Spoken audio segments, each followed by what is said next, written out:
Hello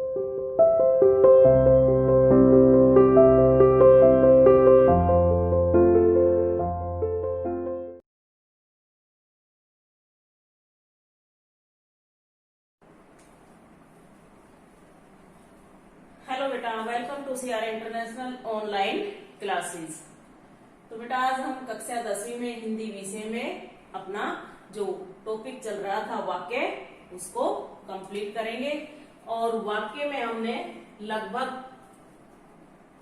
पूरा topic complete कर लिया है।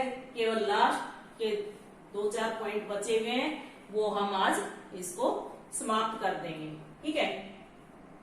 सबसे पहले हमने पढ़ा था कि वाक्य क्या होते हैं, वाक्य के कितने भेद होते हैं, ठीक है, और कितने अंग होते हैं।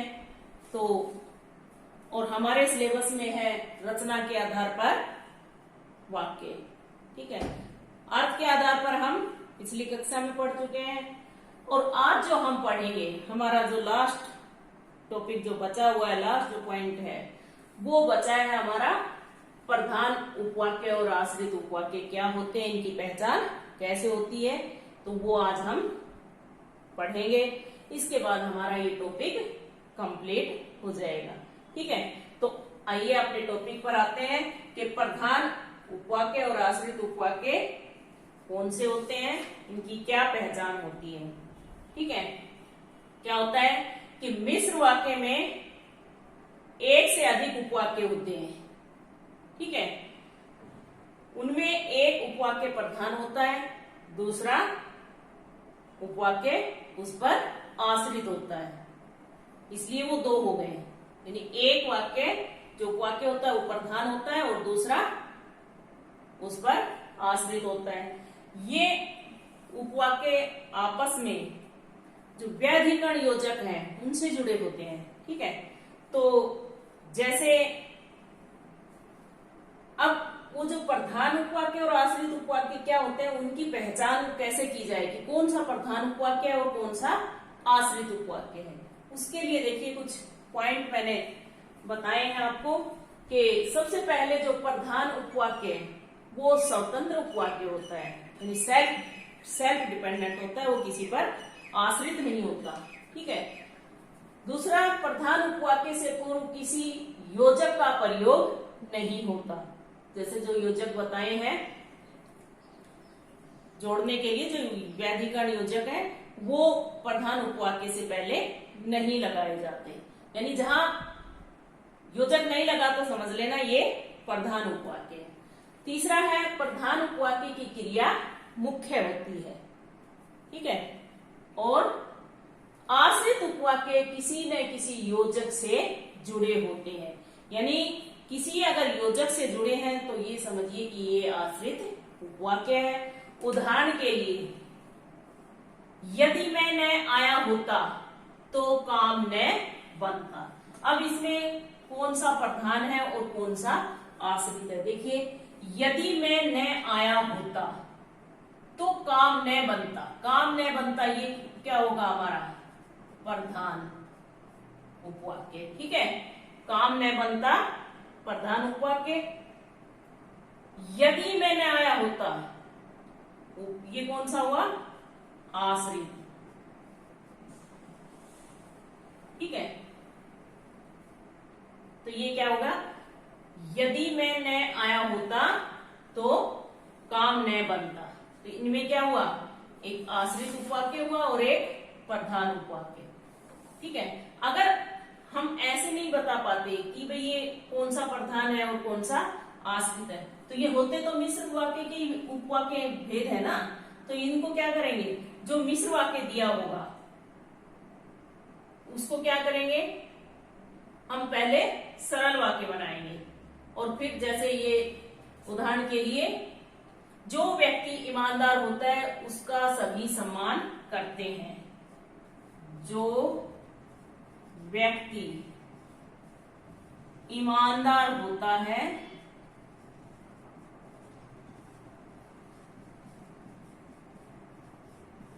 उसका सभी सम्मान करते हैं।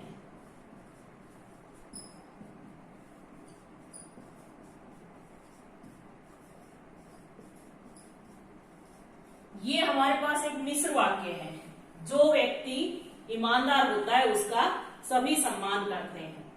तो ये मिश्र वाक्य है। इसमें हमें मान लेते हैं हमें नहीं पता चलता भी कौन सा वाक्य आश्रित है और कौन सा प्रधान है, तो हम इसका क्या करेंगे, इसका हम सरल वाक्य बनाएंगे। ईमानदार व्यक्ति का सभी सम्मान करते हैं। हो गया ना, ये हमारा सरल हो गया। अब सरल तो हमने बना लिया, लेकिन फिर अभी कैसे पता चलेगा? सरल वाक्य बनाने पर जिस वाक्य की क्रिया अंत में आती है वो हमारा क्या होगा, प्रधान उपवाक्य होगा। तो अंत में कौन सी आई, सम्मान करते हैं, करते हैं कौन सा है, तो वो कौन सा वाक्य हुआ, ये वाला हुआ हमारा। ठीक है, उसका सभी सम्मान करते हैं, तो ये क्या होगा, ये हमारा प्रधान उपवाक्य हो जाएगा। ठीक है, और फिर ये जो बचा ये हमारा क्या हो जाएगा, आश्रित उपवाक्य। समझ गए? अगर हमें वैसे नहीं पता चलता कौन सा आश्रित है और कौन सा प्रधान है, तो हम उस मिश्र वाक्य को पहले सरल वाक्य बना लेंगे और जिस वाक्य की क्रिया अंत में आएगी वो हमारा प्रधान उपवाक्य हुआ। ठीक है, अब आश्रित उपवाक्य भी 3 प्रकार के होते हैं। कौन कौन से होते हैं? नंबर 1 तो होता है संज्ञा आश्रित उपवाक्य, दूसरा विशेषण आश्रित उपवाक्य और तीसरा होता है क्रिया विशेषण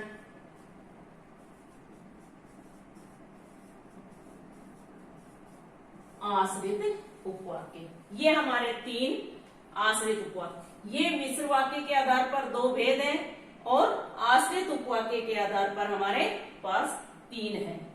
पहला है संज्ञा आश्रित उपवाक्य, दूसरा है हमारा विशेषण आश्रित उपवाक्य और तीसरा है हमारा क्रिया विशेषण आश्रित उपवाक्य। अब सबसे पहले जो संज्ञा आश्रित उपवाक्य वो क्या होता है उसके बारे में पढ़ेंगे कि संज्ञा आश्रित उपवाक्य किसे कहते हैं।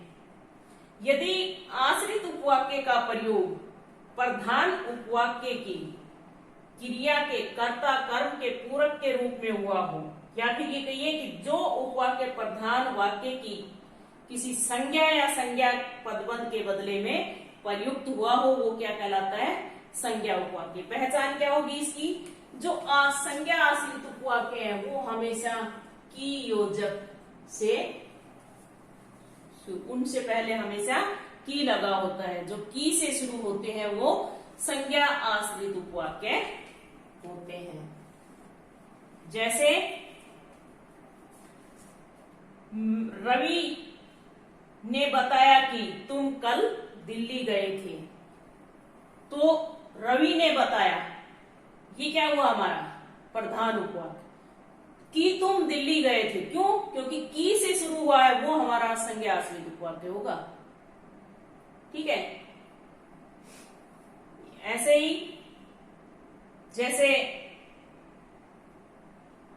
इससे ये ना पूछिए कि ये कौन है, तो कि ये कौन है, ये हमारा संज्ञा आश्रित उपवाक्य जो हमेशा की से शुरू होता है। एक बात याद रख लो आप कि जो की से शुरू होते हैं वो संज्ञा आश्रित उपवाक्य होते हैं। जो और विशेषण आश्रित उपवाक्य क्या होते हैं, जो संज्ञा सर्वनाम की विशेषता बताते हैं वो विशेषण आश्रित उपवाक्य होते हैं। जैसे विशेषण में क्या होगा, जो विद्यार्थी परिश्रमी होता है वह कभी असफल नहीं होता। तो जो, और ये तो संज्ञा उपवाक्य तो की से शुरू होते हैं, और जो विशेषण उपवाक्य है वो जो के जो रूप हैं, जो के जितने भी रूप हैं उनसे शुरू होते हैं। जैसे जिस, जिसे, जिसने, इस तरह के जो शब्द हैं, ठीक है, ये सब जिसमें, जिसके, जिसके लिए, जिससे, जितने भी जो के रूप हैं वो सब विशेषण उपवाक्य है, आश्रित उपवाक्य होंगे। ठीक है, जैसे जो विद्यार्थी कल वह एक बार देखिए कि उस लड़के को बुलाओ जो प्रथम आया है। उस लड़के को बुलाओ जो कक्षा में प्रथम आया है। कक्षा बोलिए कि उस लड़के को बुलाओ जो कक्षा में प्रथम आया है। तो जो कक्षा में प्रथम आया है ये हमारा विशेषण आश्रित उपवाक्य होगा। ठीक है, तो जो के जो भी रूप हैं उनसे जो शुरू होते हैं वो विशेषण आश्रित उपवाक्य होते हैं। तीसरा हमारा जो है क्रिया विशेषण आश्रित उपवाक्य, ये वही जो क्रिया की विशेषता बताते हैं वही क्रिया विशेषण आश्रित उपवाक्य होंगे। जैसे जब राम आया तब मैं सो रहा था, तो जब राम आया ये क्या है, क्रिया विशेषण आश्रित उपवाक्य, तब मैं सो रहा था। ठीक है, ये समय के बारे में बताया है। ठीक है, तो ये काल वाचक हो जाएगा।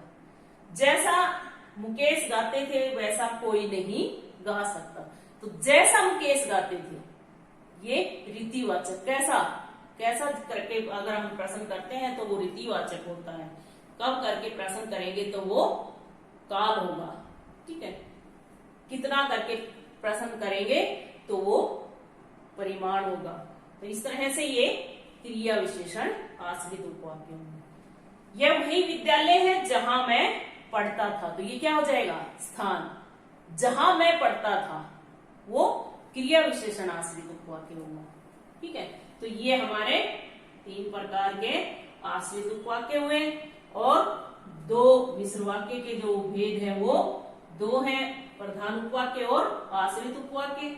अब आश्रित उपवाक्य के 3 भेद हैं, जो संज्ञा उपवाक्य, विशेषण उपवाक्य और क्रिया विशेषण उपवाक्य। ठीक है, अब आज हमारा ये वाक्य का जो टॉपिक चल रहा था ये आज हमारा समाप्त हो गया है। अब हम एक दिन इसकी प्रैक्टिस करेंगे, उसके बाद हम अगला नया टॉपिक स्टार्ट करेंगे, नया टॉपिक शुरू करेंगे। ठीक है, तो इसमें जितना आप अधिक से अधिक पढ़ोगे उतना ही अधिक आपको समझ आएगा। तो बेटा आज के लिए इतना ही काफी है। ओके, बाय बेटा।